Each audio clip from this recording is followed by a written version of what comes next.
이어서 김현준 프란치스코 신부님의 제2강의가 시작되겠습니다. 김현준 프란치스코 신부님께서는 강주대교구 빛가람동 성당 주인 신부님으로 계시며 강의 주제는 우리가 왜 체나콜로를 해야 하는가를 주제로 말씀해 주시겠습니다. 멀리서 오신 신부님을 큰 박수로 모시겠습니다.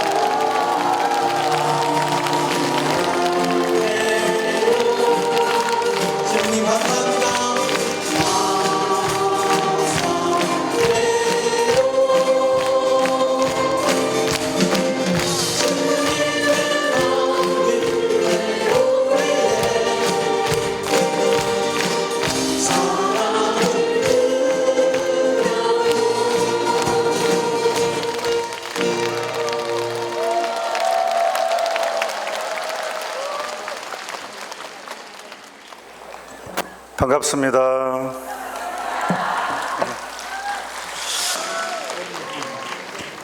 두 번째 강의를 맡게 된 김현준 신부라고 합니다. 강론 주제는 나는 왜 체나콜로를 하는가? 또 다르게 표현하자면 우리는 왜 체나콜로를 해야 되는가에 대해 있습니다. 본당에서 너무 열심히 하는 사람을 싫어하죠. 특히 체나콜로 하면 약간 너무 오버한 사람들, 진짜 너무 본당은 너무 열심히 해도 꼴보기 싫고 냉장고도 꼴보기 싫고 상당히 체나콜로 한다는 게 대단한 용기가 필요합니다. 주변에서 별로 안 좋아합니다. 다른 심신단체는 열심히 할수록 칭찬을 많이 받지만 이상하게도 체나콜로는 열심히 할수록 왕따 당합니다. 이상한 법칙이 있습니다. 근데 나는 왜 체나콜로를 그럼에도 불구하고 해야 되는가, 할 수밖에 없는가에 대해 있습니다. 사람은 양심이 불안하면 지옥이 없는 종교를 찾습니다. 세상을 즐기고 싶으면 하느님이 부담스럽습니다. 저는 고등학교 2학년 때 세례를 받았습니다. 이성의 활동이 가장 활발한 시기죠. 여기서 이성이라는 여자를 말하는 게 아니라 이성. 진짜. 좀 순수하게 들어주죠. 순수하게. 그랬군요. 제가 이상했네요. 한편으로는 세상을 즐기고 싶은 마음도 있었지만 한편으로는 성서를 있는 그대로 이해하고 받아들이고 싶은 마음도 있었습니다. 그런데 신앙생활을 이제 고등학생 때 세례받고 하다 보니까 신앙생활에는 위기가 있다는 것을 저절로 경험하게 되죠. 첫 번째, 제가 이제 고등학생 나이 때 이해가 안 된다. 이것은 왜 다르지? 현실과 성서는 너무 다르구나 라는 첫 번째는, 성서에는 마귀가 정말 많이 등장하죠. 예수님은 마귀를 몰아내는 역할을 진짜 많이 하시잖아요. 그런데 실생활에서는 마귀를 언급하지 않았습니다. 아니, 마귀를 이야기하면 시대에 뒤떨어진 사람 취급을 하는 것 같았습니다. 고도로 발달된 문명 사회에서 마귀를 얘기하면 시대에 역행하는, 지성인에 부합되지 않은 그런 사람 취급을 받는 분위기를 분명하게 느꼈습니다. 또 이것이 마귀의 존재를 언급하지 않는다는 것, 그 다음에 시대에 뒤떨어진 사람 취급한다는 것, 지성인에 부합되지 않는다는 이유로 마귀의 존재를 지워버렸습니다. 이것은 신앙생활을 흐리게 하는 충분한 조건이 되었습니다. 두 번째는 죄에 대한 부분입니다. 이 시대는 죄를 묻지 않은 것 같았습니다. 아니, 죄를 아예 이야기하지 않았습니다. 대자 대비하신 하느님이시기에 죄를 이야기하면 안 된다는 분위기가 분명히 존재했습니다.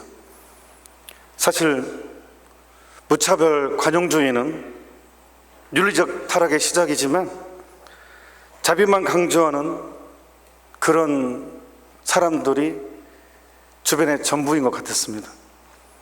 그래서 제 눈에 확 들어온 게 에레미야서 3장 3절에서 5절의 내용이었습니다. 읽어드리자면 이렇습니다.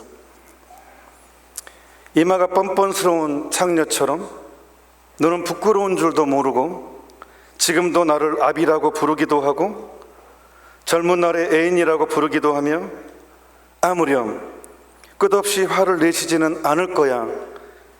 언제까지나 진노하시지는 않을 거야. 이런 말을 하면서 못하는 짓이 없었다. 그러니까 사랑이라는 이름으로 죄를 더 지어버린다는 뜻입니다. 교황 요한 보르세께서 이런 말을 합니다. 사랑하다의 반대말은 미워하다가 아니라 이용하는 것이라고. 사랑하다의 반대말은 이용하다입니다. 하느님을 이용하는 것입니다. 그래서 십계명도 율법주의로 바꿔버렸습니다. 마태복음 5장 17절에 보면 이런 말씀이 나옵니다. 내가 율법이나 예언서의 말씀을 없애러 온 줄로 생각하지 마라. 없애러 온 것이 아니라 오히려 완성하러 왔다. 분명히 말해두는데 천지가 없어지는 일이 있더라도 율법은 1.1획도 없어지지 않고 다 이루어질 것이다. 십계명이거든요. 그런데 이 시대는 십계명을 강조를 하면 완전히 꽉 막힌 사람, 완전히 좀 융통성이 없는, 좀 완전히 극보수주의자, 세상 물정을 모르는 좀 꽉 막힌 사람 취급을 받아버립니다. 그런데 놀랍게도 요한 바로 2세 교황님도 이런 경험을 제대로 합니다.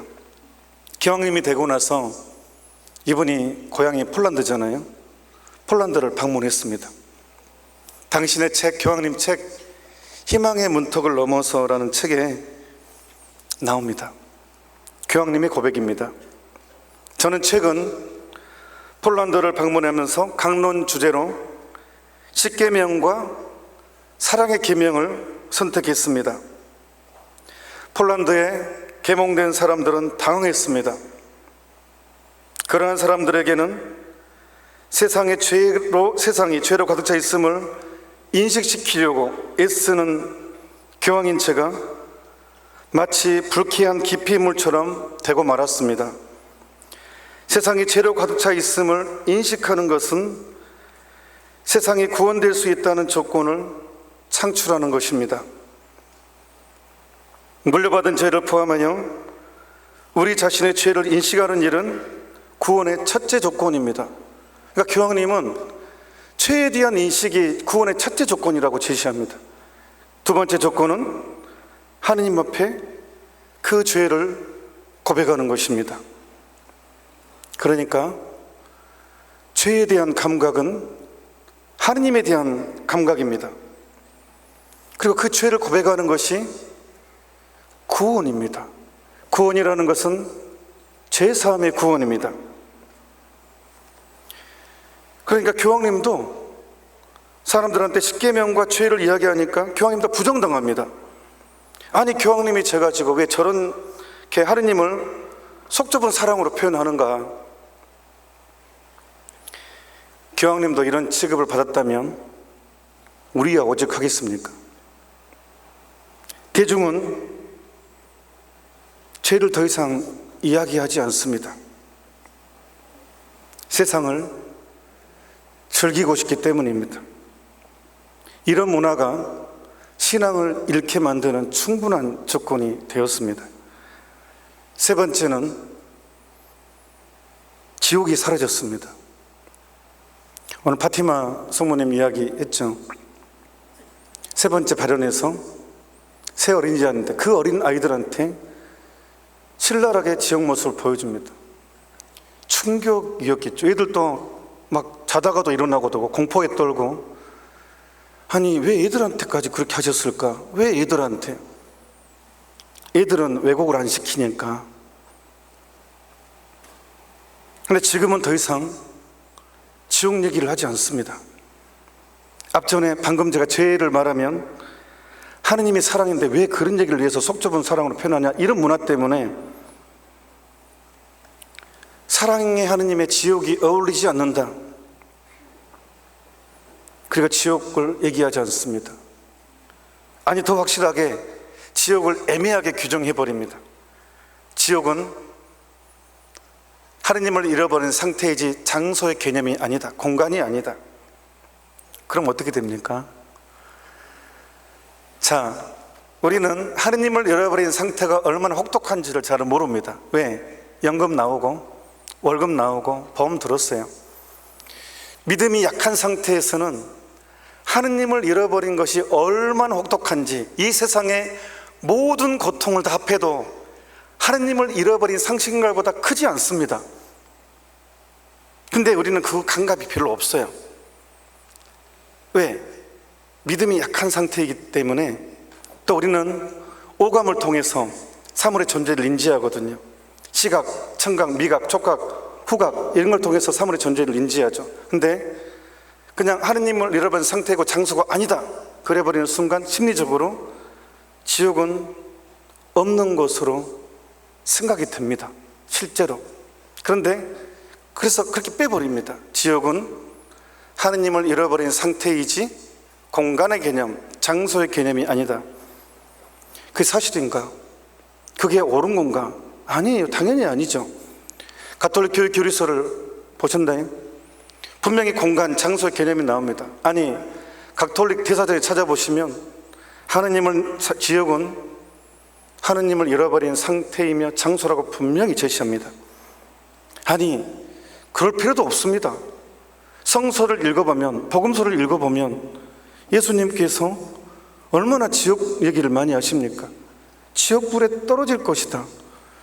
아니, 공간의 개념 없이 어떻게 지옥불이라는 개념이 성립할 수 있겠습니까? 공간의 개념 없이 어떻게 우리가 존재할 수 있겠습니까? 공간의 개념 없이, 장소의 개념 없이. 그러니까 어떤 면에서는 제 생각에 그 말장난 하는 겁니다. 아무튼 지옥 얘기를 하면 왜 자꾸 하느님을 무서운 분으로 부각시키냐 하면서 아예 쟤는 신앙의 본질을 이해하지 못한 사람, 그러니까 지옥의 개념이 없어지니까 사람들의 죄의식의 개념이 사라져버립니다. 지옥과 염려가 없는데 무슨 죄에 대해 예민할 수 있겠습니까? 사고방식, 생활 패턴이 완전히 바뀝니다. 그러니까 이런 것들이 신앙을 잃기에, 믿음을 잃기에 충분한 조건이 됩니다. 이 시대는 믿음의 위기 시대라고 얘기합니다. 열심한 신자들은 많지만 겸손한 사람이 적습니다. 루카복음 18장 8절에 이런 말씀이 나옵니다. 사람의 아들이 올 때, 예수님이 당신 자신을 사람의 아들이라고 표현하잖아요. 당신이 재림할 때 이 세상에서 믿음을 찾아볼 수 있겠느냐. 저는 충격받았어요. 천주교 신자들이 이렇게 많은데, 감사합니다. 그리스도교 신자들이 이렇게 많은데 내가 재림할 때 과연 이 세상에서 믿음을 찾아볼 수 있겠느냐, 그런 얘기를 하셔요. 그러니까 우리가 생각하는 믿음하고 예수님이 생각하는 믿음이 다르다는 겁니다. 과연 나는 복음을 있는 그대로 믿느냐. 이 블루북 내용은 재림을 준비하는 내용이잖아요. 그러니까 베네딕토 16세 교황님은 이 시대를 딱 한마디로 정의했습니다. 이 시대는 믿음의 위기이다 라고. 아니, 더 무섭게 표현할까요? 실제 있는 그대로 가톨릭 교회 2000년 역사상 크게 3번의 위기가 있었다. 3세기, 12세기, 16세기. 그런데 지금 네 번째 위기인데, 이 네 번째 위기는 첫 번째, 두 번째, 세 번째 위기보다 비교 불가다. 거의 정신적인 산사태를 겪고 있다. 이렇게 표현했습니다. 이것은 베네딕트 16세 교황님이 하신 실제 표현입니다. 제가 세례를 받고 고등학생 때 성체의 기적이라는 책을 봤습니다. 그 책은 좀 두꺼웠는데 실제로 미사 때 우리가 받아 모시는 성체가 실제 살이라는 거예요. 2000년 전에 나를 위해서 못 박히고 돌아가신 그 살덩이, 피덩이라는 거예요. 저 처음에는 엄청난 충격을 받았습니다. 어떻게 이럴 수가 있어? 말도 안 돼. 그런데 시간이 흐르면서 대단한 감동이었어요, 저한테. 와, 실제구나. 그런데 신앙생활을 하면서 제가 느끼는 이제 미사라든가 이 분위기는 점점 미사는 빨리빨리 끝내고 간소화되는 분위기였고, 그러니까 엔터테인먼트화 돼가는 것 같았고, 성체는 그냥 상징, 실제라는 것은 강조되지 않고 그냥 거룩하게 생각되는 거, 그냥 거룩하게 그냥 생각해, 이 정도 수준. 이것이 또한 신앙을 흐리게 하는, 믿음을 흐리게 하는 충분한 이유가 됐습니다. 그래서 저는 그때 젊었을 때, 학생 때 과연 가톨릭에 희망이 있는가, 과연 이 종교에 희망이 있는가, 저는 진짜 그렇게 생각을 했어요. 너무 다르다, 성서에 말하는 것과 실제가 너무 다르구나라고 저는 그렇게 생각했어요, 고등학생 때. 그 다음에 이제 군대 가서도. 그럴 즈음에 저는 성모님을 정말로 사랑하는 사제를 만났습니다. 1993년 아니면 4년 부산에서 하안토니오 몬시뇨르 하신부님을 만났습니다. 그때 제가 부산 푸른군대 경당에 어떻게 가게 됐는데, 하안토니오 몬시뇨르가 그때 당시 체나콜로 한국 대표 신부님이 서요셉 신부님이었습니다. 저를 보더니, 저는 일반 청년이었거든요. 체나콜로 하자는 거예요, 저한테. 그냥 체나콜로 하자. 저를 보자마자 그냥 체나콜로 해요. 그리고 저를 불렀어요. 저는 그때까지 체나콜로를 한 번도 한 적이 없거든요, 제 기억에. 물론 블루북에 대한 책의 존재는 알고 있었어요. 성모님께서 가장 사랑하시는 당신 사제들에게. 저는 그 책 제목부터가 너무 부러웠어요. 사제가 되면 성모님이 가장 사랑하는구나. 어쩌면 사제 성서가 이때 키워진지 모르겠어요. 왜? 사랑받고 싶으니까. 사랑받고 싶은 거예요, 제가.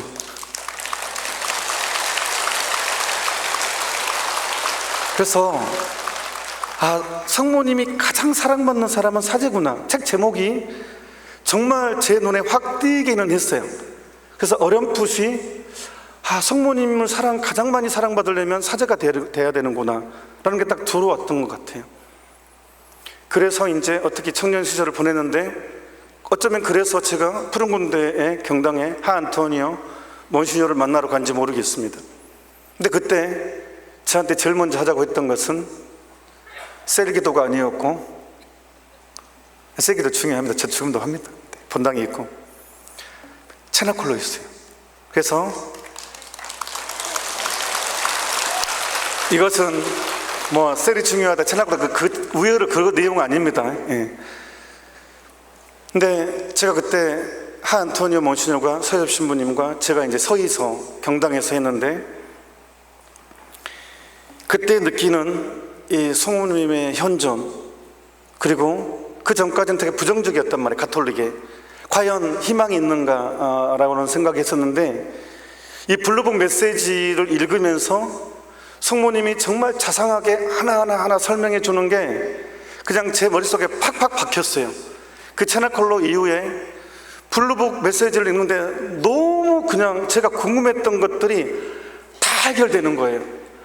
이래서 이렇구나, 이래서 이렇구나, 이래서 이런 일이 벌어지는구나. 이게 너무나 명백하게 저한테 전달이 됐습니다. 그래서 확실하게 분명하게 전달된 것은, 종합하자면 복음은 복음 따로 생활 따로 했지만, 이 사건 이후로 복음이라는 것은 리얼, 실제로 우리 가운데 살아있는 것이구나. 그래서 예수님을 말씀이라 하잖아요. 우리 삼정교회 때 말씀이 사람이 되시어 우리 가운데 계시는구나, 우리 가운데 계시는구나. 이게 복음이었습니다.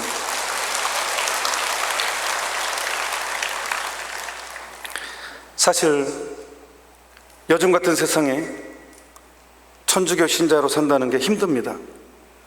유혹이 너무 세기 때문입니다.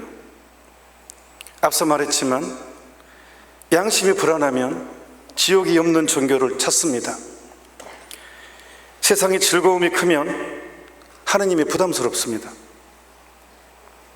그래서 천주교 신자로 산다는 것은, 참으로 믿는 자로 산다는 것은 대단한 투쟁을 요구합니다. 많이 넘어질 수밖에 없습니다. 유혹이 너무 셉니다. 하느님이 없었으면 좋겠습니다. 천주교는 몰랐으면 좋겠습니다. 그런 마음이 듭니다. 드라마 보잖아요. 불륜이 많이 나오죠. 저런 나쁜 놈하고 욕하면서도 속으로 부럽다니까요.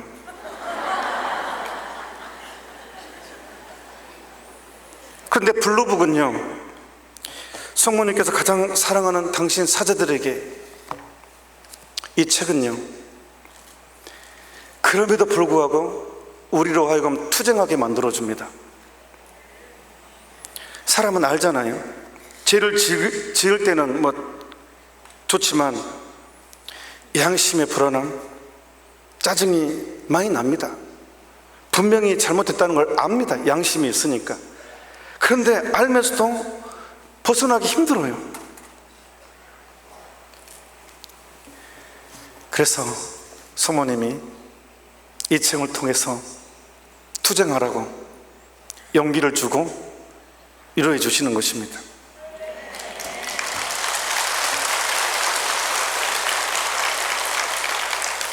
그래서 체나콜로를 벗어날 수 없습니다. 우리는. 이때 박수 한번 칩시다.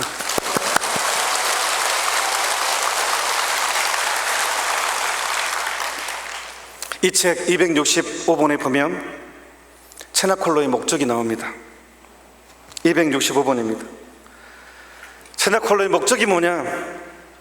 티 없으신 마리아 성심의 승리입니다. 그러니까 다른 말로 말하면 복음을, 신약성서, 구약성서 이 복음을 이 시대에도 그대로 살도록 이끌어준다는 것입니다. 이게 체나콜로의 목적입니다. 그리고 방금 제가 말씀드렸듯이 체나콜로는 시대의 징표를 이해하게 만듭니다. 그 전에는 솔직히 고백하자면 저는 사제이지만, 사제가 되기 전에 다시 고백하자면 저는 사제에 대한 불만이 되게 많았습니다. 안티 사제였습니다. 사제에 대한 분노도 많았고, 왜 사제가 저렇게 사시나, 신부됐으면 예수님처럼 살아야지, 왜 입으로는 예수님 하면서 뒤에 드는 딴 행동하냐, 이런 불만이 진짜 많았거든요. 대보라고요, 안 된다고요. 근데 제가 이 블루북을 사랑하면서 사제들을 그럼에도 불구하고 존경하고 사랑하게 된다는 것입니다. 연민을 가지게 된다는 거예요. 잘못된 건 잘못되지만 사제직이 너무나 소중하기 때문에 성모님이 도와줄 거예요. 끝까지 포기하지 않고 기도할 수 있는 힘을 얻게 된다는 것입니다. 잘 안 들린다고요? 그러면 이렇게 하면 더 잘 들리나요? 저 잘 들리나요? 제가 방금 전에 이 블루북 메시지를 보면 시대 징표를 잘 이해한다고 했죠. 오늘 사실 오전에 그 블루북 메시지 내용도 시대 징표에 관한 이야기였잖아요. 근데 여러 개가 나옵니다. 굉장히 나오지만 제가 가져온 것은 502번입니다. 502번에 이런 내용이 나옵니다. 너희가 살고 있는 이 시대의 특징이 엄청난 암흑이고 이것이 갈수록 깊어지면서 널리 확산되고 있는 것이다. 그것이 사람들의 정신을 휘감아 그들로 하여금 대대적인 비계의 희생물이 되게 하는 것이 우리의 암흑이요, 영혼의 아름다움과 신성함을 흐리게 하는 것이 하는 죄의 암흑이요, 살아계시는 하느님의 영광을 반영하도록 표현된 존재인데 그 불순결을, 하느님의 영광을 흐리게 하는 불순결의 암흑이라는 것입니다, 이 시대가. 그래서 우리는 체나콜로를 하지 않으면 안 됩니다. 그 암흑에 성모님이 직접 진두지휘해서 우리의 빛을 주시기 때문에, 제가 가장 좋아하는 성가 중에서 중에 하나가 바다의 별입니다. 칠흑같이 어두운 밤에 사공들은 별을 보고 동서남북을 중심을 찾거든요. 그리고 동서남북 기준이 잡히면 어디로 가야 집으로 갈 수 있는지를 정확하게 분별할 수 있거든요. 그래서 성모님의 또 다른 이름은 바다의 별입니다. 1절만 한번 부르고 한번 또 계속 할까요? 저만 부를게요. 1절만. 바다의 별이요 전주의 성모여 그 자의 하심에 의탁하나이다.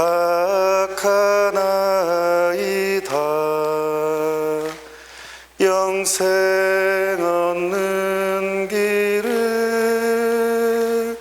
우리에게 가르쳐 주님을 배웠고 즐기게 하소서. 네. 체나콜로는 칠흑같이 어두운 밤에 별을 보고 인도하는 사공처럼 우리는 성모님을 보고 시대 징표를 이해하면서 이 시대를 거슬러 따라가는 것입니다. 체나콜로는 대단히 중요하고 반드시 해야 되는 옵션이 아니라 필수입니다. 그런데 문제는 악마가 가만히 있겠어요? 악마가 체나콜로를 가만 놔두겠어요? 왜냐하면 체나콜로에 빠지면 완전히 망치 역할을 해버리거든요. 악마에게는 망치입니다. 악마의 뒤통수를 때리는 망치 역할을 하기 때문에 악마들도 있는 힘을 다해서 체나콜로를 왜곡시키고 체나콜로의 정신을 흐르게 만들고 최선을 다합니다. 제가 처음 안토니오, 그 다음에 서해주 신부님과 처음으로 이제 청년시대 체나콜로를 하고 지금까지 그래도 열심히는 했다고 말할 수 없지만 꾸준히는 해왔습니다. 거의 30년이 됐죠. 체나콜로 한 지 30년이 돼 가는데 제가 이 체나콜로를 몸담고 신자들도 만나고 하면서 대단히 조심해야 될 부분도 상당히 많이 있구나. 그래서 제가 그것도 이야기해야 될 의무를 느낍니다. 자, 성모님이 이끈 군대가 이제 대한민국 가장 큰 조직은 두 가지가 있습니다. 하나는 레지오 마리아입니다. 레지오 마리아도 성모님이 총사령관이시죠. 그런데 레지오 마리아의 생명은 조직화입니다. 어떻게 조직화를 잘 시키느냐가 레지오 마리아가 성공이나 실패하느냐의 기준입니다. 그래서 레지오 마리아 호칭도 군대 조직 이름입니다. 프레시디움, 꾸리아, 코미시움, 콘칠리움, 이게 다 군대 조직입니다. 조직 이름, 소대, 중대, 연대 이렇게. 근데 똑같이 성모님이 지휘관인데 체나콜로는 조직화시키지 말라는 거예요. 정반대입니다. 레지오 마리아는 조직화가 생명이고, 근데 체나콜로는 조직화시키지 말아요. 너무 안 맞잖아요. 똑같이 성모님이 진도 지휘하고 악을 물리치는 건데 이유가 있습니다. 그냥 조직화시키지 말라는 것이 아닙니다. 모든 근거는 어디에 찾아야 돼요? 블루북에서 찾아야 되죠. 블루북 34번 5항에 이런 말씀이 나옵니다. 조직적인 단체가 될 필요는 전혀 없다. 모든 것은 단순하고 자발적이고 묵묵히 형제를 나누는 것이 되어야 한다. 왜 그러냐 하면 당신이 직접 개입하겠다, 직접 진두지휘하겠다 이 뜻입니다. 그래서 블루북 이 책 5번 5항에 보면 내가 몸소 이 군대의 지휘관이 되리라. 즉 우리에게 영적 어린이를 요구하는 것입니다. 블루북 메시지에 의하면 2달 된 아이를 요구합니다. 우리 모두, 어느 한 사람이 아니라 우리 모두는 완전한 영적 어린이의 길을 가도록 강력하게 촉구하신 겁니다. 채나콜로 하는 모든 사람들은 2달 된 아이가 돼야 됩니다. 그 요구를 하십니다. 그렇기 때문에 다시 그 파랑에 보면 5번의 파랑에 보면 내가 몸소 너희의 지휘관이 되리라. 그러니 너희 가운데 다른 지휘관이 없도록 하여라. 너희 가운데 다른 지휘관이 없도록 하여라. 그러니까 조직하지 말라는 거예요. 대단히 중요한 메시지입니다. 가볍게 취급하지 마십시오. 유리할 대로 해석해버리는데 그러지 마십시오. 그래서 첫 번째 체납고를 할 때 무서우면 조직화에 대한 위험입니다. 자, 또 다른 유혹이 있습니다. 왜 조직화하지 말라는 또 다른 이유는 이 체나콜로 블루북 메시지는요, 교회 인가를 받았지만 사적 계시입니다. 그리고 사적 계시가 그냥 사적 계시가 아니라 거의 요한 묵시록의 해설서입니다. 무슨 뜻이냐? 종말, 재림, 그 다음에 배교, 뭐 이런 어마무시한 정말 충격적인 얘기들이 굉장히 많이 나옵니다. 그러다 보니까 상당히 두렵고 놀랍습니다. 아니, 굉장히 두렵습니다. 이 사적 계시의 내용, 심판, 멸망, 이런 내용들이 정말 많이 나오잖아요. 이런 내용을 다루기 때문에요, 이 조직화 되잖아요. 그러면 이 조직화된 그 수장과 조직원들이 그 메시지를 가지고 얘기를 하면 본래 메시지보다 그 조직이 더 강력한 힘을 갖게 됩니다. 메시지가 사적 계시의 내용이기 때문에 굉장히 이 종말, 심판의 이런 내용이기 때문에 이 조직의 이야기를 내가 거절하면 마치 메시지를 거절한 것처럼 돼버려요. 그러니까 조직의 이름으로 메시지가 나와버릴 수 있는 위험이 있다는 거예요. 그러니까 이게 바로 뭐냐 그러면 심리적 지배, 요즘 유행하는 가스라이팅이 될 수 있다는 거예요. 그러니까 은사가 센 사람 위주로 해체 모의가 돼요. 은사가 센 사람 밑으로 사람들이 복종하게 돼요. 그러니까 성모님이 직접 진두지휘하겠다는 것은 바로 그런 위험성 때문에, 이게 사적 계시이고 정말 심판에 관한 이 내용이 상당히 많기 때문에 자칫 잘못하면 이 공포심 때문에 사람을 지배당하기 쉽다, 그겁니다. 작은 예로 저의 경험을 얘기하겠습니다. 어느 날 보좌 신부 때 한의원을 갔거든요. 근데 이제 다 그렇다는 건, 모든 한의원이 그렇다는 건 아니에요. 한 예입니다. 저를 딱 진맥을 하더니 갑자기 저한테, 제가 30대 초반이었거든요. 진맥을 하더니 중풍이 온대요, 저한테. 보더니 한의사 원장님께서 저한테 이거 방치하면 중풍이 와, 그러는 그 소리를 듣는 순간 완전히 공포감이 들어오죠. 아주 새파랗게 젊은 나이인데 저한테 중풍이 온다니까 완전히 그 공포감이 들어오는 순간 그 원장님 말에 맹종을 하게 되더라고요. 제가 자연스럽게, 아니 풍이 온다는데 그 말을 들어야죠. 저한테 설명하는데 그런데 이게 방법이 있다는 거예요. 어떻게 방법이 있습니까? 하니까 내가 지어둔 한약을 먹으면 괜찮을 거라고. 그래서 알겠습니다.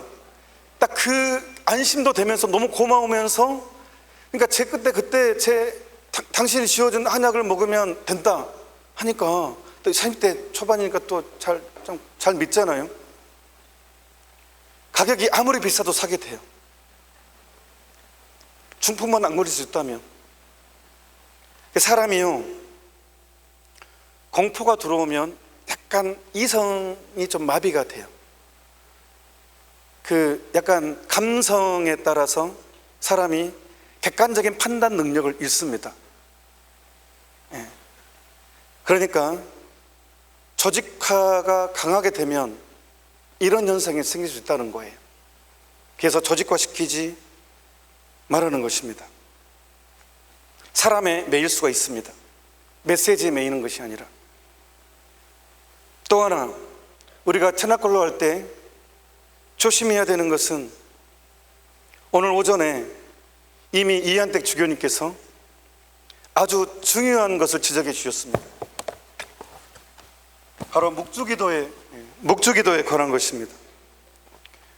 블루북 356번 2항에 나의 바람은 무엇보다도 거룩한 묵주기도를 자주 바쳐달라는 것이다. 특히 작은 이들, 병든 이들, 가난한 이들, 죄인들이 그렇게 하면 좋겠다. 264번 8항, 어느 때보다도 지금 거룩한 묵주로 열심히 또 기도도 기쁘게 기도할 것을 당부한다. 이것이 이 유혈의 전투에서 싸워 이기기 위해 너희가 오늘날 사용해야 할 무기이다. 이는 또한 너희를 내 마음에 묶어주는 황금 사슬이요, 징벌의 불이 너희와 너희가 사랑하는 사람들을 치지 못하게 막아주는 피레침이요, 나로 하여금 항상 너희 곁에 있게 하는 안전한 수단이다. 또 110번 8항에 보면 그것은 단순하고 겸손한 기도이므로 사탄을 쳐버릴 수 있는 가장 효과적인 기도이다. 사탄은 오늘날 무엇보다도 교만과 방자함으로 너희를 유혹하기 때문이다. 또 344번 4항, 사랑과 신뢰를 기울여 거룩한 묵주기도를 바쳐라. 너희가 나와 함께 드리는 이 기도로 현세의 모든 인간사뿐 아니라 장차 닥칠 사건들에도 영향을 미칠 수 있다. 이 기도로 마음들을 변화시킬 수 있는 은총도 얻을 수 있고 간절히 열망하는 선물인 평화를 얻을 수도 있다. 479번 15항, 커다란 용을 묶어야 할 사슬은 나와 함께 나를 통해서 바치는 기도로 만들어진다. 그 기도가 다름 아닌 거룩한 묵주기도이다. 성모님은요, 이 블루북에서만큼은 계속 묵주기도를 할 때 반드시 거룩한 묵주기도라는 단어를 씁니다. 거룩한 묵주기도. 그런데 여러분들은 묵주기도가 거룩합니까? 과연 여러분들의 묵주기도가 거룩한가? 여러분들은요, 단 한 번도 묵주기도를 어떻게 바쳐야 되는지를 누구로부터 교육받지 못했습니다. 어떻게 묵주기도를 바쳐야 잘 바치는 것인지를 단 한 번도 제대로 교육받지 못했습니다. 그런 안타까움이 있습니다. 그러니까 열심한 사람 위주, 은사체험이 맞은 사람에 따라가니까 굉장히 왜곡된 묵주기도가 지금 이루어지고 있습니다. 오늘 이한택 주교님의 오전 강의에 교황님의 동정말의 묵주기도 얘기했죠. 사실 블루북의 내용에 의하면 요한 바오로세 교황님은 대단히 중요한 인물로 제시됩니다. 스테파노 고페시움님 블루북 책 449번 2항 3항 보면 요한 바오로 2세는 내가 파티마의 어린이들에게 주신 비밀 속에 언급된 교황이다. 내 사랑과 고통의 교황이다. 이 큰 암흑의 시대 교황은 모든 사람에게 그리스도의 빛을 전한다. 이 요한 바오로 2세 교황님은 대단히 중요합니다. 이 피나콜로 하는 사람들에게는. 그런데 교황님이요, 돌아가시 직전에 우리 인류에게 대단히 중요한 문서를 선포해 주셨습니다. 놀랍게도 그 책 제목이 동정마리아의 묵주기도입니다. 바로 이 책입니다. 여기에 교황님은 묵주기도가 어떤 것인지, 그리고 묵주기도를 어떻게 바쳐야 되는지 정말 자세하게 이렇게까지 설명해 주신가 할 정도로 정말 자세하게 설명해 줍니다. 이 교황님의 가르침에 의하면 제가 생각하실 때 죄송한데 제대로 바치는 사람은 10% 되나? 바꿔서 말하면 90%는 묵주기도를 잘못 바치고 있는 것 같습니다. 그래서 제가 설명하겠습니다. 어떻게 바치는 것이 요한 바로이세 교황님께 제시한 방법인지를 열심히 읽었기 때문에, 그리고 이렇게 해왔기 때문에 알려드리겠습니다. 가장 잘못된 기도 방식, 대부분이 빠지는 기도 방식은 이렇습니다. 내가 병원에 입원한 베드로 씨를 위해서 묵주기도 5단을 바친다. 그러면 사람들은 대부분 이렇게 생각하십니다. 이렇게 합니다. 묵주기도 1단, 2단, 3단, 4단, 5단을 하면서 계속 병원에 입원한 베드로 씨를 떠올립니다. 분심 없이 병원비는 얼마나 있을까? 너무 힘들겠다. 직장은 어떻게 됐을까? 이 베드로 씨에 대한 고민과 걱정, 사랑이죠. 기도해 주는 것 자체가. 그래서 5단 동안 큰 분심 없이 베드로 씨를 생각하면서 성모님께 베드로 씨를 봉헌하고 기도를 바쳤어요. 분심 없이. 대부분은 이렇게 바치면, 분심 없이 바치면 아주 잘 바쳤다고 생각을 합니다. 이렇게 바치시면 100점 만점에서 10점입니다. 왜? 그나마 10점을 주는 이유는 그래도 병원에 입원하는 사람에 대한 기억을 하고 기도를 하려고 했으니까 10점이에요. 근데 왜 10점밖에 안 되냐? 묵주기도의 근본 메시지가, 근본의 틀이 왜곡됐기 때문에 그렇습니다. 그러면 어떻게 해야 되느냐? 내가 병원에 입원한 베드로 씨를 위해서 묵주기도 하려면 어떻게 해야 되느냐? 성모님, 이 묵주기도는 병원에 입원한 베드로 씨를 위해서 바칩니다 하고 기도 전에 지향으로 거기서 끝내야 됩니다. 그러면 그 다음부터는 어떻게 해야 되느냐? 이렇습니다. 이제 사도신경하고 신앙 고백이니까 사도신경이 들어가야 우리의 신앙 고백이 돼야 되죠. 그러니까 주님의 기도하고 성모송을 하고 이제 기본 베이스를 깔고 이제 드디어 신비 1단으로 들어갑니다. 자, 예를 들면 환희의 신비 1단, 마리아께서 예수님을 잉태하심을 묵상합시다. 자, 묵상합시다. 묵상합시다가 무슨 뜻입니까? 우리가 한자말을 자주 너무 쓰는 바람에 좀 헷갈릴 수가 있는데, 묵상합시다는요, 목이 좀 마르네.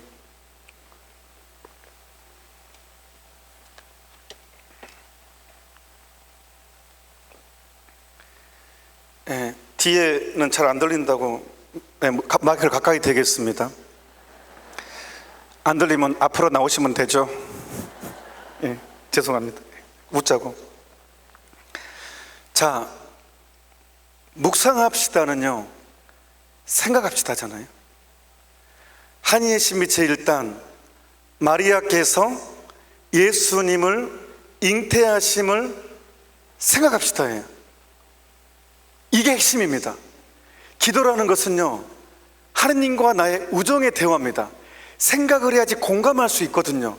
기도라는 것은요, 하느님과 내가 공감하는 것입니다. 기도의 정의는 하느님과 나의 우정의 대화인데, 우정이 형성되려면 공감을 해야 됩니다. 그분과 내가, 하느님은 우리를 사랑하시기 때문에 우리의 눈높이에 맞춰서 나와 대화를 나누십니다.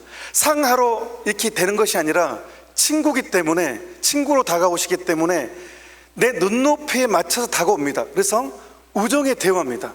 우정이 되려면 서로가 서로에게 공감을 해주는 것입니다. 그게 바로 묵상합시다예요. 묵상합시다는 생각합시다예요. 다시 봅시다. 돌아가 봅시다. 환희의 신비 1단, 마리아께서 예수님을 잉태하심을 생각합시다예요.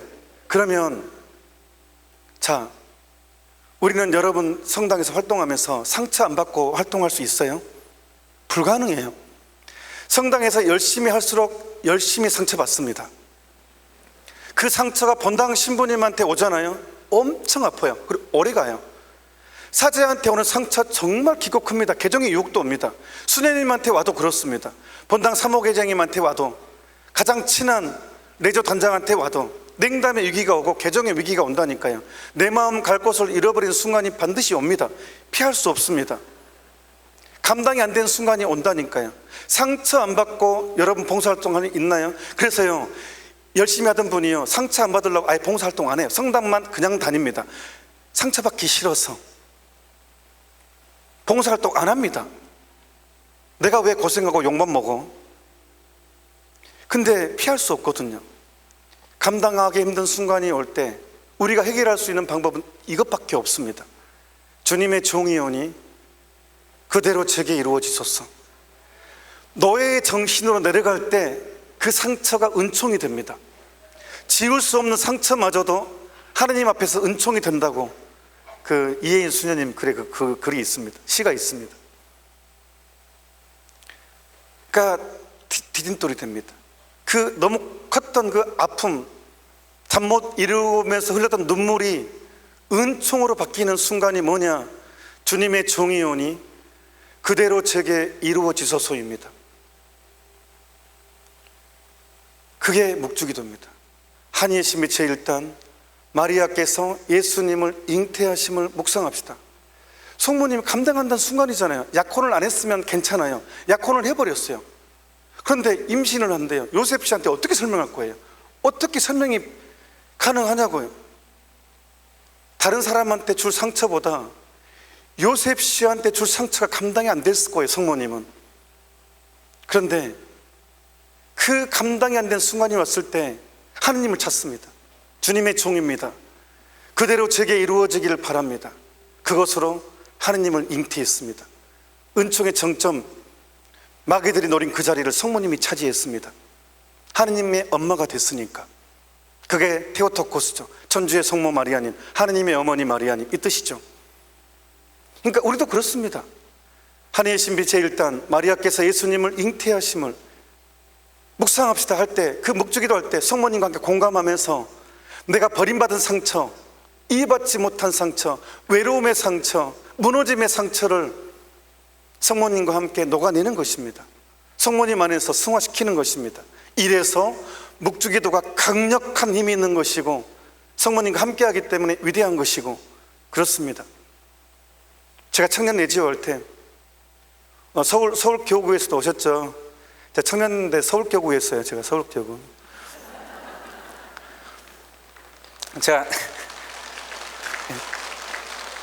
제가 이문동 성당에서 이문동 성당 청년 내지어를 이문동에서 했는데 저희 집에서 이제 이문동 성당까지 걸어서 가면 30분 걸렸어요. 희경역을 지나서 시장도 지나고 찻길도 지나고 묵주기도를 이제 30분 하면 오다는 하니까 주일 저녁에 이제 레지오가 있으니까 주일 저녁 미사를 항상 봤죠. 청년 레지오 때문에. 근데 고통의 신비를 하면서 이제 묵주기도를 해요. 근데 어느 이제 중간중 가다가 고통의 신비 2단, 예수님께서 매맞으심을 묵상합시다 할 때 제가 이런 경험은 처음 그런 경험했는데 지금도 그런 경험은 없습니다. 그때 있었어요. 그때. 지금은 더 이상 그런 경험은 저한테는 주어지지 않습니다. 갑자기 찻길이 있고 전철역 있고 시장이 있고 차가 빵빵을 지나는데 차 소리가 하나도 안 들려요. 거리에 그게 하나도 안 들리고 길은 정확하게 걸어가요. 그런데 제가 그냥 그 예수님이 매맞는 장소에 있는 것 같았어요. 그리고 그 비명, 고통의 소리, 근데 그 예수님이 매맞는 현장에 제가 있는데 그냥 내 탓, 그냥 너 때문이 아니라 나 때문이라는 게 진짜로 그 피부 깊숙이 들어왔어요. 나 때문에 너무 가슴 아프고 너무 미안하고 너무 죄송하고 그 비명 소리가 너무 안타깝고 그런 순간이 진짜 있었어요. 그런 순간이. 고통의 신비 3단, 예수님께서 십자가 지심을 묵상합시다. 가시관 쓰심을 묵상합시다. 이래야 좀 정상적이죠 뭐. 십자가는 진짜 가시관이잖아요. 가시관 쓴 거잖아요. 근데 우리 신앙생활의 가장 무서운 유혹, 은근한 유혹이 뭐냐 그러면 돋보이고 싶어요. 본당 신부님 나를 알아봐 줬으면 좋겠어요. 본당 수녀님이 나를 알아봐 줬으면 좋겠어요. 본당 신자들이 나를 열심한 신자로 받아줬으면 좋겠어요. 드러나고 싶어요. 이 돋보이고 싶은 마음이 있을 때 막 신자가 나한테 모욕 주는 말을 하잖아요. 견딜 수 없는 모욕감이 오죠. 사실 우리가 살면서 가장 모욕적인 상황이 나를 무시할 때죠. 근데 가시관이란 말이에요. 근데 그런 상처가 나를 지배하려고 할 때 가시관 쓰심을 묵상합시다가 바로 나를 치유시켜 줍니다. 그래, 이 가시관이 나에게 진정한 영광이지. 이해받지 못하는 것, 이게 나에게 영광이지. 이게 권력이지. 이해받지 못하고 모욕당하는 것이 나에게 가시관이지. 그러니까 예수님께서 가시관 쓰심을 묵상합시다고 은총이 가득하신 마리아는 기뻐하소서 주님께서 함께 계시니 이 할 때 바로 내가 상처받고 내가 분노하고 했던 것들을 여기서 녹아낼 수 있는 것입니다. 이게 묵주기도입니다. 진정한 영광은 모욕에서 만들어집니다. 진정한 품위는 이해받지 못하면서 만들어집니다. 사람들로부터 비난받는 것이 나에게는 명예고 내 고난이고 내 권력입니다. 고통의 신비에서 이것이 만들어집니다. 그러니까 묵주기도는 말도 안 되게 어마어마한 것입니다. 우리 모두가 영성 신학 박사가 될 수가 있고 영성의 달인이 될 수가 있습니다. 묵주기도를 통해서.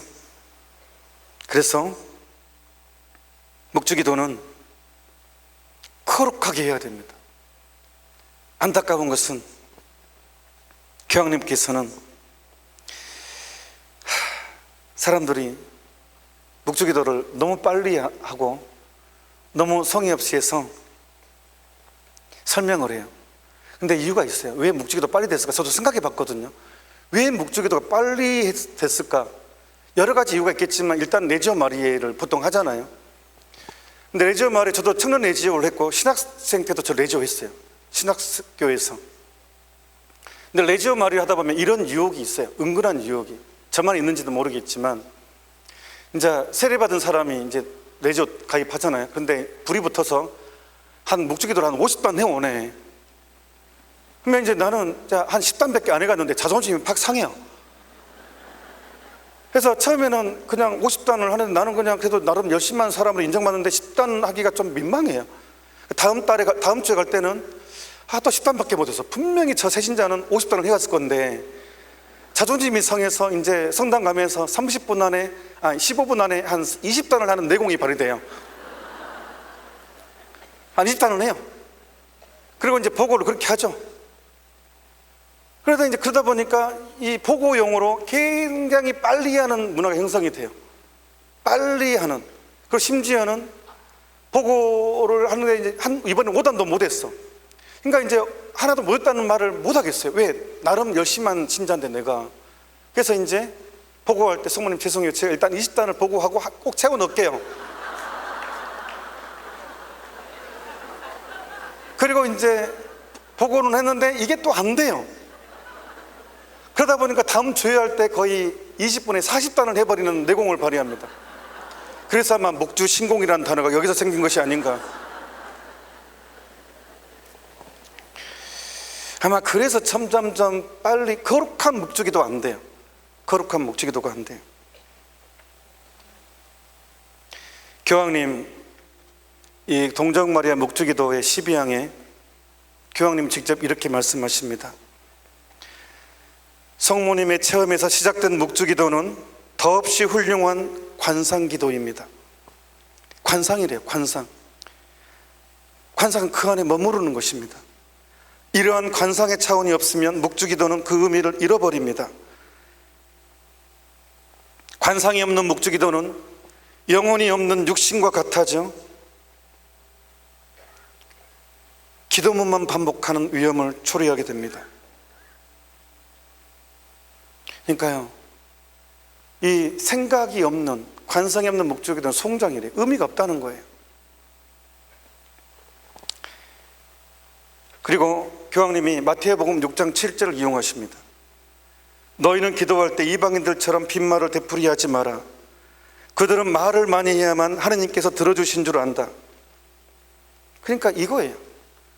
은총이 아들 마리아 기뻐하소서 주님께서 이런 식으로 100단을 한들 200단을 한들 무슨 소용이냐고요. 그러니까 이제 자기가 사람들한테 몇 단 한다, 자기 열심만 드러내는 것이라는 거예요. 시든 장미 백송이보다 싱싱한 한 송이가 훨씬 감동이죠. 로사리오는 장미 꽃다발이라는 뜻이잖아요. 시든 장미, 사랑하는 사람한테 시든 장미 백송이를 선물을 받은 것보다 싱싱한 한 송이가 더 감동이라니까요. 근데 얼마나 여기에 많이 빠져 있는지 몰라요. 제가요, 이 얘기 먼저 하고요. 교황님께서 다시 말씀하십니다. 묵주기도는 본질상 고요한 운율과 생각을 할 수 있는 느릿한 속도로 바쳐야 합니다. 그래야만 주님께 가장 가까이 계셨던 성모님의 마음과 눈길로 기도하는 사람이 주님 생의 신비를 더 쉽게 묵상할 수 있고, 그럼으로써 그 신비에 헤아릴 수 없는 부요가 드러나게 됩니다. 아예 교황님이 속도까지 딱 정했어요. 얼마나 많이 빨리 바치는 문화가 만들어지니까 악마가 얼마나 좋아하겠어요. 이 위대한 기도를 생각 없이 바치게 해야지 자기들이 살 수 있으니까. 근데 제가 어느 단체에 가가지고 이걸 설명을 했어요. 교황님께서 이렇게 지시를 했다, 천천히 바치자 해가지고 다음 달 갔더니 더 빨리 바쳐버리더라고요. 저 진짜 충격받았어요. 그래서 저는 그래도 사제고 또 지도신부도 말을 했고 교황님이 이렇게 말씀하셨으니까 전 그래도 좀 천천히 바칠 줄 알았거든요. 근데요, 더 빨리 바쳐버리는 거예요, 대놓고. 와, 그래서 제가 진짜 충격받았어요. 제가. 와, 좀 무서웠어요. 저는 진짜 무서웠어요. 어떻게 이럴 수가 있지? 성모님, 그래서 제가 물어봤어요.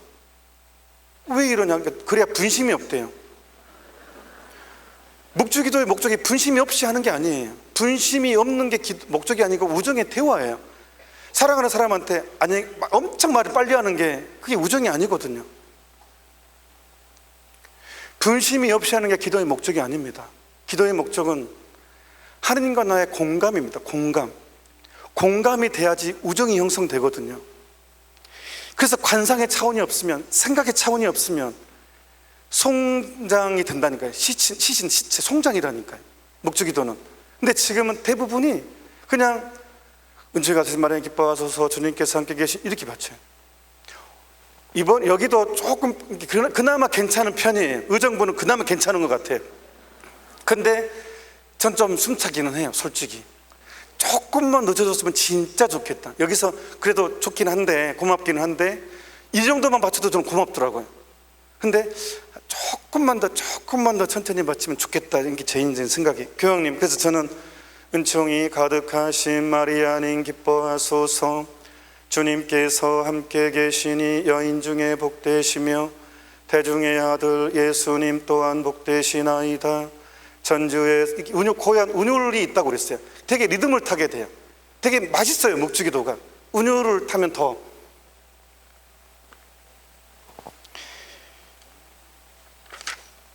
그래서 채나콜로는 묵주기도가 대단히 중요한 부분이니까 묵주기도 할 때 너무 빨리 하지 않도록 조심해 주십시오. 또 하나, 채나콜로 할 때 조심해야 될 게 뭐냐 그러면 나눔이에요, 나눔. 이 스테파노 고피 신부님께서 우리한테 제시한 양식은 이 양식이죠. 국제표준 양식. 국제표준 양식에는 이런 대목이 나옵니다. 나눔에 대한 부분이 있어요. 이 나눔이라는 이태리 말이 뭐냐 그러면 프라테르니타, 이게 우리말로 나눔이라고 번역했는데 원어의 뜻은 형제예요. 프라테르니타가 형제란 뜻이에요. 근데 처음에는 안 그랬거든요. 근데 이 나눔이 점점점 어떻게 바뀌고 있냐 그러면 신앙 간증이 되고 있어요. 신앙 간증. 신앙 간증이 돼버리는 순간 개신교화 되거든요. 신앙 간증이 돼버리면. 그러니까 성서에 보면 예수님께서 사람을 치유시켜주고 나서 어떻게 말씀하세요? 아무한테도 말하지 말라 그래요. 네가 치유된 것을 다른 사람한테 말하지 마라.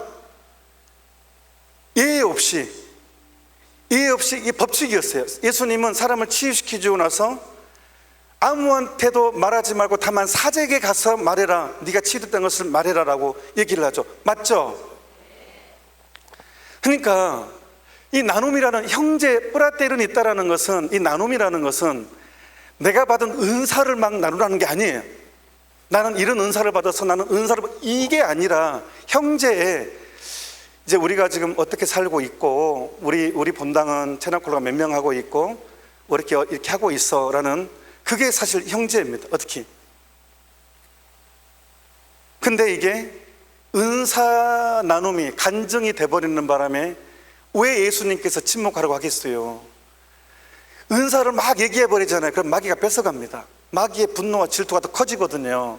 가만 놔두지 않습니다. 예를 들면 내가 체너콜로 있는데 우리 집 아저씨가 술을 끊었어요 하면 너무 감사합니다, 찬미합니다 하잖아요.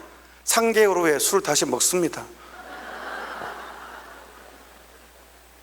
또 하나는요, 더 중요한 부분인데요, 체나콜로를 하게 되면 반드시 오게 되는 현상이 있습니다. 뭐냐면 메마름입니다. 메마름인데, 메마름은 두 종류의 메마름이 있습니다. 하나는 내 탓 때문에 오는 메마름, 내가 세상과 타협하는 순간, 양다리를 걸치는 순간 영적인 메마름이 옵니다. 이것은 내 탓 때문에 생기는 메마름이고, 두 번째 메마름은 하느님께서 주시는 메마름입니다. 하느님이 주시는 메마름. 그러니까 이스라엘 백성들이, 모세가 이제 개입을 해서 파라오하고 대적을 하면서 10가지의 재앙이 나오죠. 10가지 재앙을 이스라엘 백성이 경험을 합니다. 엄청 뜨거워지죠. 그리고 이제 드디어 10번째 재앙에 이스라엘 맛배가 다 죽습니다. 놀래가지고 이제 파라오가 가라 해가지고 이스라엘 백성이 나옵니다. 이것도 기적이죠. 어마어마한 하느님의 능력이죠. 근데 파라오가 마음이 바뀌어가지고 다 죽여 해가지고 군대를 풀어 쫓아옵니다. 백성은 난리가 나요. 울부짖고 난리가 나죠. 어쩌자고 이러냐, 살려달라고. 그러니까 모세가 지팡이로 바닷물을 치니까 홍해바다 갈라집니다. 이것도 하느님의 어마어마한 능력이죠. 그리고 지나갑니다. 그리고 군대가 다시 들어올 때 물이 덮쳐버립니다. 이스라엘 백성들이 보는 앞에서 싹 죽습니다. 이것을 이스라엘 백성들의 눈으로 직접 봅니다. 하나님께 대한 영광과 찬미를 얼마나 드높이 울려 퍼졌겠어요. 이 노래를 했겠어요. 북치고 장구치고 성서에 나옵니다. 서구치고. 그리고 낮에는 구름기둥, 밤에는 불기둥이 나타나가지고 이스라엘 백성을 인도합니다. 하느님의 현년이죠. 그런데 이게 믿음이 깊어진 현상입니까? 아닙니다.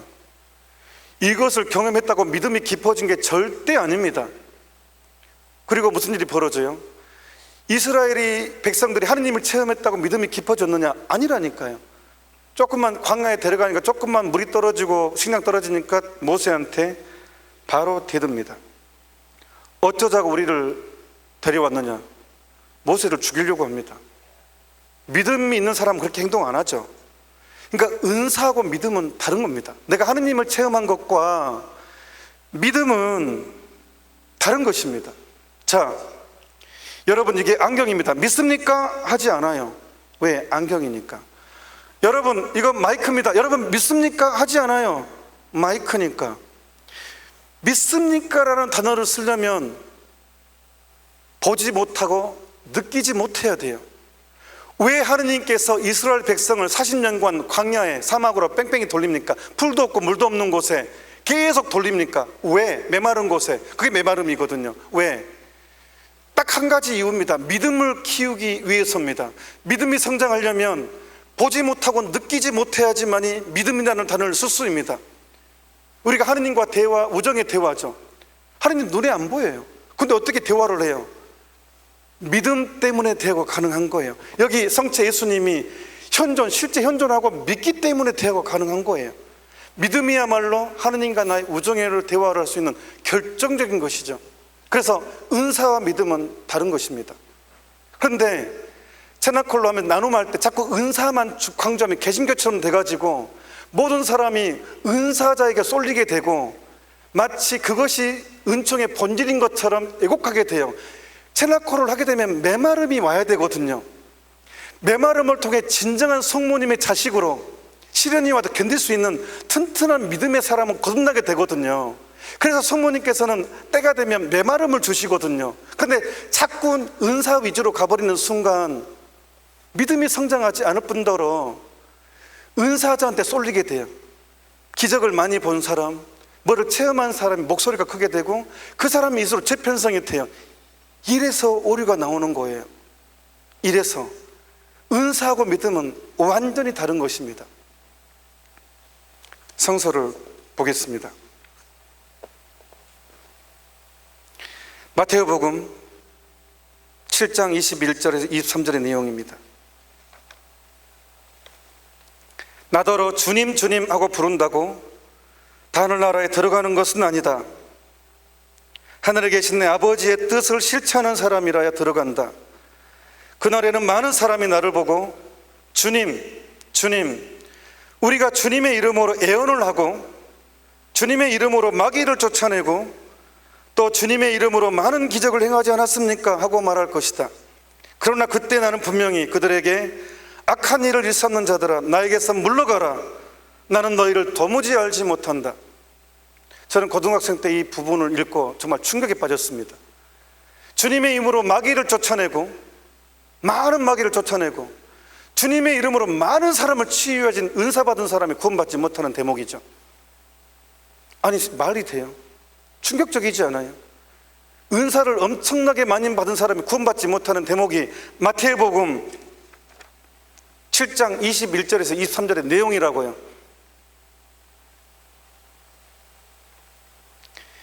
은사가 목적이 되잖아요. 신앙을 왜곡됩니다.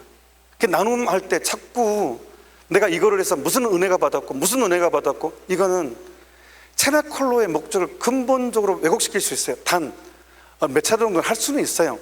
너무 좋기 때문에. 하지만 이게 주가 되면 절대 안 된다고요. 그런데 이렇게 감으로써 더 신앙을 약화시켜 버리게 되는 거예요. 본질적인 것을 왜곡하기 때문에. 메마름은 얼마나 중요한지 몰라요. 메마름을 통해서 진정으로 성모님을 사랑하게 됩니다. 그래서 여러분 체나콜을 할 때 나는 아무것도 못 느낍니다. 성모님 나를 버린 것일까요? 다른 사람 은사도 느낌이 많고 뭐 치유도 잘 되고 집안도 잘 되는데 나는 집안도 안 되고 아무 느낌도 없고 체나콜을 해도 아무 느낌도 없습니다. 그게 진짜 중요합니다. 그런 순간이 왔을 때 본격적으로 성모님 가까이 가 있는 것입니다. 성모님이 나를 절대로 버린 것이 아닙니다. 그럴 수도 없습니다. 이제 마지막으로 본격적으로 이제 오늘 체나콜로의 가장 중요한 부분 강의에 블루북 403번부터 414번을 요약하도록 하겠습니다. 성모님께서 체나콜로의 목적은 복음을 실현하는 것, 우리가 복음을 합리화하지 않고 있는 그대로 실천하도록 이끌어주는 거라고 했습니다.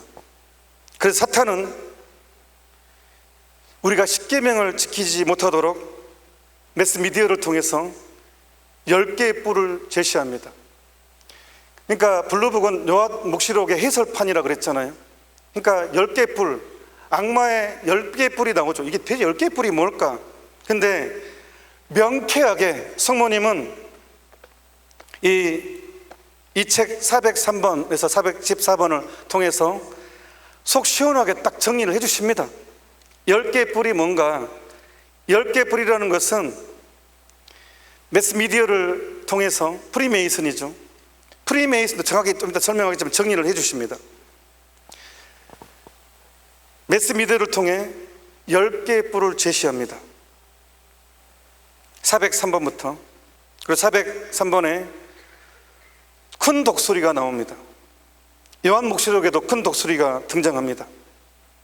독수리라는 것은 요한복음을 상징합니다. 무슨 의미냐면 하느님의 말씀, 복음의 진리를 상징으로 표현합니다. 그리고 독수리 날개는 신덕과 애덕을 상징합니다. 두 날개로 날지나요? 한쪽 날개는 신덕, 믿음이고 한쪽 날개는 애덕, 사랑을 의미합니다.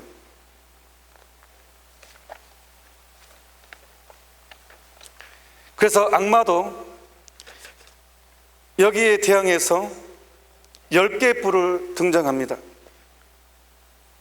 404번에 드디어 이제 붉은 용이 등장합니다. 404번부터.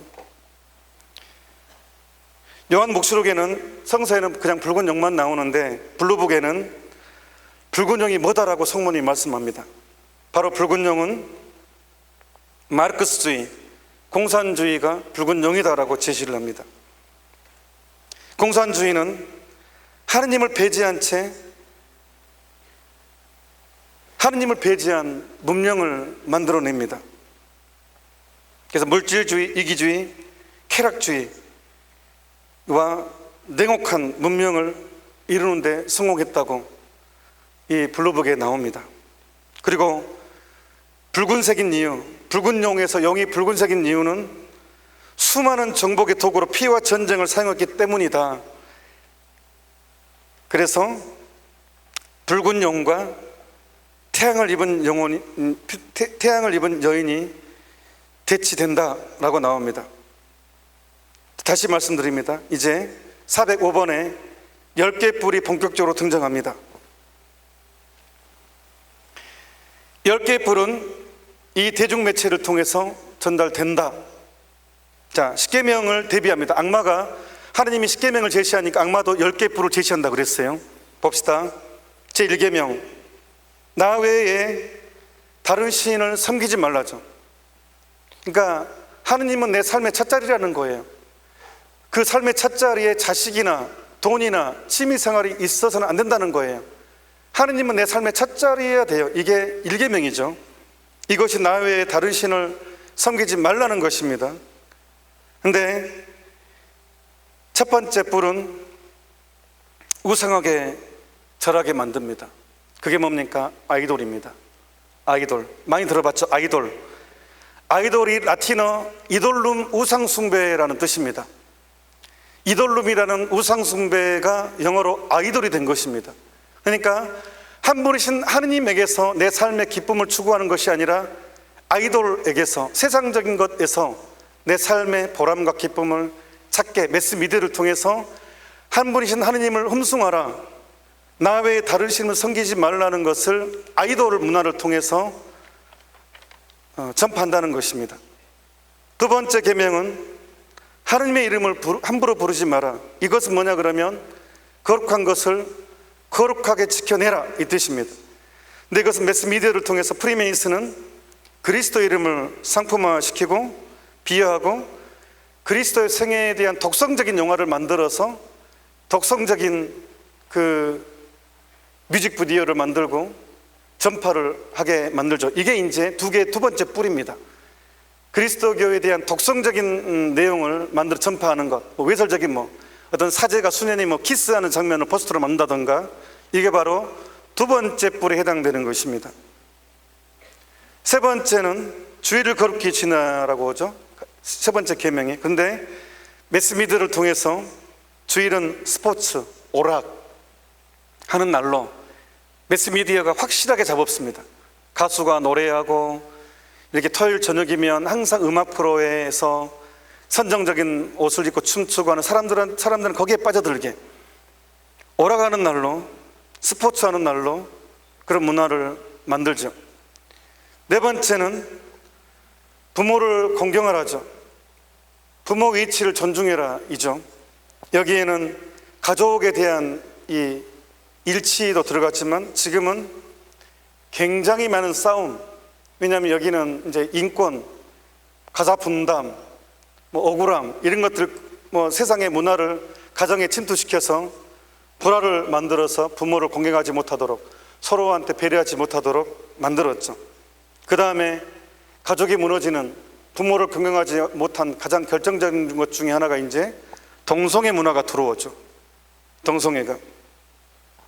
동성애를 인권으로 나 타치하지 마.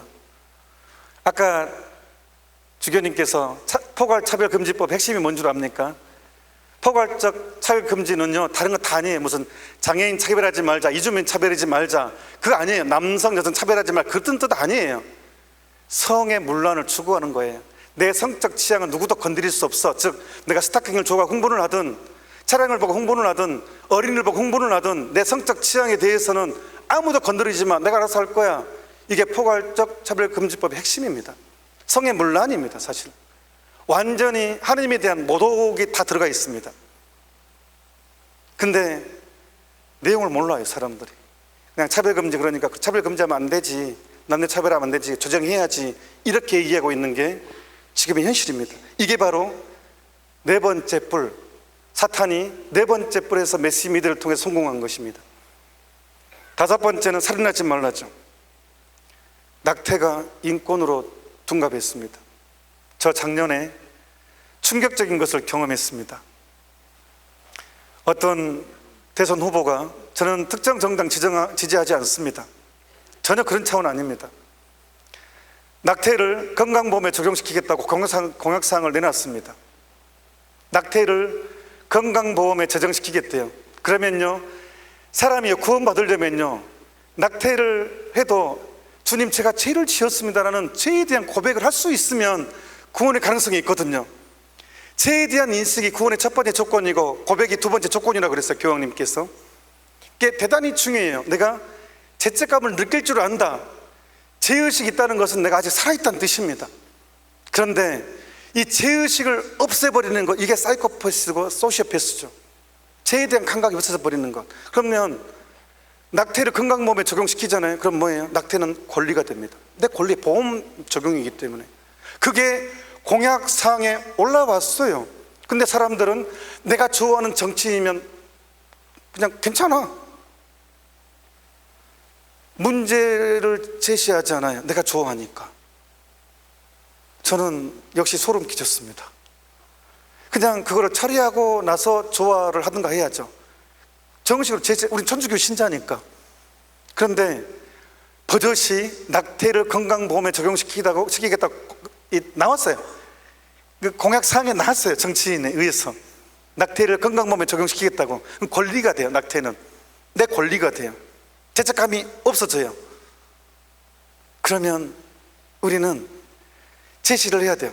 가톨릭은 이걸 반대한다, 이거 옳지 않다, 이거를 철회해라. 근데 그거 하지 않았어요. 저는 진짜로 너무 가슴 아팠어요. 세상이 정말 프리메이슨의 다섯 번째 뿔이 대단한 성공을 거두고 있다.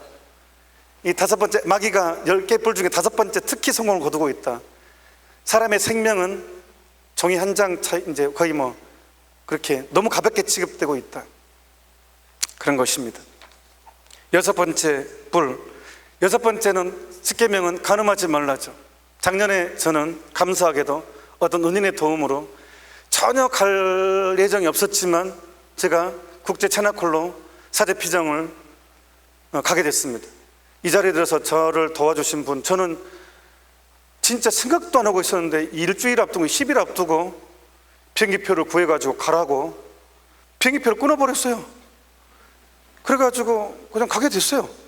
이거는 성모님 뜻이라고 그래서 제가 국제 사제 체나클로에 가서 했는데 에피소드를 한 가지 얘기 드릴까요? 제가 자리가 다 찼는데 다 돼 있었어요. 무슨 뜻이냐면 이 자리를 빌어서 최원석 신부님, 아우렐리오 신부님, 체나콜로 열심히 하신 분인데 그 신부님이 돌아가시기 전에 이미 거기를 다방 이야기라고 다 계산을 끝내놨어요. 그러니까 자리가, 제 자리가 있었어요. 최원석 신부님이 돈 다 내줬어요. 그래서 제가 그 자리에 들어갔어요. 신기하죠? 근데 그때 파티마에서 했었거든요. 근데 이제 체나콜로 그 신부님들을 그 발연 메시지를 돌면서 안내자가 이제 설명해 줬는데 제가 지금도 기억해요. 그 히아친타가 특히 애언적인 말을 많이 했어요. 근데 히아친타가 이런 얘기를 했다는 거예요. 지금 지옥의 대부분은 바로 이 6계명 때문에 있다고. 6계명의 죄 때문에 존재한다. 그래서 간음하지 말라죠. 근데 지금은 역시 인권으로 둔갑되죠. 대단한 성공을 거뒀죠. 6번째 뿔은 성을 인간의 권리로, 특히 포괄적 차별금지법을 통해서 유럽은 뭐 장난 아니죠. 이 법이 통과가 돼가지고. 그러니까 문화적 마르크스주의가 들어온 거죠. 공산주의가 실패하니까 이제 유럽을 중심으로 프랑크푸르트 대학을 중심으로 사실 문화적 마르크스주의가 형성이 돼서 상당히 그런 전파를 했죠. 동성애라든가 낙태를 인권화시키는 것. 하여튼 이거 이제 6번째 뿔이고, 7번째 뿔은 도둑질하지 말라죠. 근데 가장 가난한 사람들에게 도움을 줘라, 이것도 포함되거든요. 도둑질하지 말라에는. 그런데 이제 프리메이슨은 매스미디어를 통해서 7번째 뿔은 절도, 폭력, 유괴, 약탈 행위가 성행하도록. 지금 미국에 난리잖아요. 상점이 약탈당하고. 그런 문화가 지금 됐다는 거예요. 지금 이게 프리메이슨이 대단한 성공을 거두고 있다, 이렇게 해석하시면 되겠습니다. 8번째 뿔은 거짓 증언하지 마라에 대해서는 시기, 허위, 위선이 엄청나게 가짜가 진짜로 둔갑되죠. 뭐 저도 뭐 그냥 여담입니다. 그냥 이 얘기는 안 하고 지나갈게요. 저는 괜히 뭐 지나가겠습니다. 호기심을 갖지 마십시오. 그 다음 번째, 9번째하고 10번째는 남의 아내를 탐내지 말라, 남의 재물을 탐내지 말라는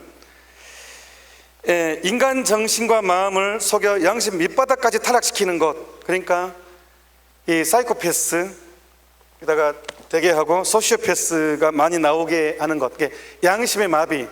아까 말했듯이 이제 완벽한 양심의 마비를 가져가는 것입니다. 이게 10개의 뿔입니다. 그 다음에 이제 7개의 머리가 나옵니다.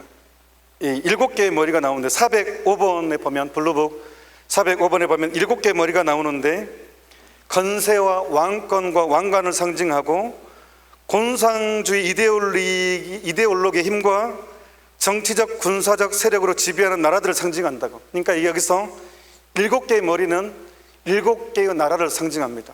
근데 묘하게도 지금 뉴스에 나오면 G7 나오죠. G7. G7이 영국, 그다음에 뭐 일본도 G7 중에 들어가나요? 들어가고 캐나다, 영국, 하여튼 G7이 있어요. 그러니까 성모님은 분명히, 이거 제 얘기가 아니라 블루북 405번에는 나라라고 얘기를 합니다. 7개의 머리는. 그 다음에 이제 여기는 왜 7개의 머리가 등장하냐, 이 칠성사하고 대비되기 때문에. 그 다음에 향주 삼덕과 사추덕. 향주 삼덕이 3개, 믿음, 소망, 사랑이고, 사추덕은 현명, 용기, 정의, 절제죠. 그러니까 프리메이슨은 칠제종으로 이렇게 이끈다는 거예요. 그래서 이 믿음, 소망, 사랑은 교만, 음욕, 인색으로, 사추덕, 현명, 용기, 정의, 절제는 분노, 나태, 질투, 탐욕으로 이제 바꿨다는 거. 그 다음에 405번에 보면 표범같이 생긴 짐승이라는 단어가 나옵니다. 이거는 이제 붉은 용은 하느님을 배제하는 게 목적, 하느님을 부정하는 것을 목적으로 삼지만, 표범같이 생긴 짐승은 하느님을 못 오가는 것이 목적입니다. 서로를 밀어주고 서로 이끌어주지만 주 활동이 달라요. 붉은 용은 하느님을 배제하는 것이 목적이고, 배제하는 문화를 만든 것이 목적이고, 표범같이 생긴 짐승은 하느님을 못 오가는 것이 목적이다라고 이렇게 성모님이 말씀해 주십니다. 그래서 이제 하느님을 못 오가는 것이 뭐예요? 어린이 양심을 마비시키는 게 제일 크죠. 하느님은 어린이를 가장 사랑하죠. 사제하고 함께. 근데 사제가 타락하는 것, 그 다음에 어린이 양심이 변화되는 것. 어린이 양심이 가장 변화되는 게 뭡니까? 동성애거든요. 동성애 법이 통과가 되면 이미 유치원에서부터 학문 성교를 배우게 됩니다.